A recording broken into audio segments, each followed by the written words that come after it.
We want to get out in front of the people that we hang out with. We're not going to send Manual Arts to Nevada. We want you to talk to the people that you spend time with. Get your parents registered to vote. Get your brothers and sisters registered to vote. Your neighbors, your cousins, your aunts. We don't want you to talk to any strangers. You don't have to go outside of your school, because there are plenty of people that you deal with every single day. Anybody close to 18 or be 18 before February? Are you registered to vote? I just registered today, but well, good. You just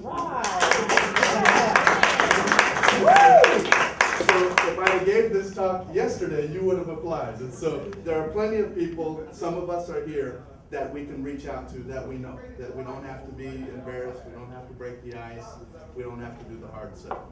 All right, so we talked about how we can reach our friends, family, other students, people that hang out where we hang out.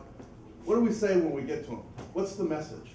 Somebody tell me, you've left here, you understand that if you don't fill this out, nobody cares what you think. How do you convince them to get involved? I mean, what would you say? You're a good icebreaker. You get some I would say, just think about it this way. If there's some weird guy who's totally bad, and you know that he might make a bad change for the country, do you really want to take a chance with him? So vote for somebody who's better than you. That sounds like some of my campaign. It was so important that when voting first started, you had to be white, you had to be a man, you had to own property, you couldn't be a minority. That's how important it was. It was so important that people didn't want to share the power. And that's how you look and see if your vote really counts or not. You look at who's excluded from voting. That's how you judge the value. So you're absolutely right when you talk about pushing on the purpose. Go ahead. I was told that not only their voice will be heard, but they also have their community voice be heard. Because, like, you can have a couple of people, but have more people be involved. It's a better chance of having community be a better place, a less dangerous place, and you actually be heard and you have a choice. Absolutely. One more. This is just something that my dad, who was a teacher in the manual arts student, says that we kind of have to wrap it up. It goes in about a minute. Oh, okay. That's pretty specific. Yeah. I want to meet your father. I'm gonna meet you. Absolutely. Well, that's a good segue.